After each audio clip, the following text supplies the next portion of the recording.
নমস্কার, আপনারা দেখছেন বঙ্গবার্তা, সবার কাছে সবার কথা। আজকে আমরা এখানে উপস্থিত হয়েছি আগামীকাল যে রামনবমী উৎসব আছে আমাদের যাদবপুর ক্যাম্পাসে 6 রবিবার। আমরা যাদবপুর ইউনিভার্সিটির সাধারণ ছাত্রছাত্রী আগামীকাল রবিবার যাদবপুর ইউনিভার্সিটিতে তৃণমূল আছে যে টেকনোলজি ভবন আছে তার গেটে রামনবমী যে রামনবমী উৎসব সেটা পালন করবো। আমরা আমাদের ভগবান রামের আমরা পুজো করব। গত বছর আমরা রামের যখন আমাদের অযোধ্যাতে রাম মন্দির উদ্বোধন হচ্ছিল তখন আমরা স্ক্রিনিংয়ের ব্যবস্থা করেছিলাম। ইউনিভার্সিটি তার জন্য পারমিশন দিয়েছিল, কিন্তু 12 ঘন্টা আগে হঠাৎ করে কোনো কারণ না দেখে উইথড্র করে নেওয়া হয় পারমিশনটা।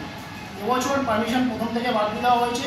তার কারণ হিসেবে দেখানো হয়েছে একটা কমিটি ফর্ম হয়েছিল, সেখানে প্রবেশি ডিন স্যার, রেজিস্ট্রার স্যার আরও একজন মেম্বার ছিলেন। তারা সবাই মিলে একটা কমিটি ফর্ম করে জয়েন্ট কমিটি ফর্ম করে আমাদেরকে জানিয়েছেন যে যেহেতু অন্য কোনো বছর পারমিশন দেওয়া হয়নি ওই জন্য এবছরে পারমিশন দেওয়া হবে না।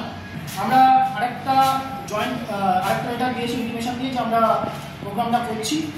কিছু অর্গানাইজেশন আছে যারা এই প্রোগ্রামের সাথে যুক্ত আছে, সেই টিচার থেকে শুরু করে সাধারণ ছাত্রছাত্রী, কিছু অর্গানাইজেশন নন টিচিং স্টাফ এরাও সকলে যুক্ত আছে এর সাথে। সো একটা কমন প্রোগ্রাম যাদবপুর ইউনিভার্সিটি যুক্ত হচ্ছে। এটা আমরা সকলকে আবেদন করছি যে সকলে আসুন, যাদবপুরের সকল ছাত্রছাত্রী আসুন, non teaching staff, teacher, faculty সবাই আসুন, আমাদের পুজোতে অংশগ্রহণ করুক, সবাই পোশাক গ্রহণ করুক। আমরা সেটাই চাইছি। আগামীকাল সকাল 11টা থেকে আমাদের পুজো শুরু হবে। সকলকে আসার জন্য অনুরোধ করছি। দেখতে থাকুন বঙ্গবার্তা, সবার কাছে সবার কথা।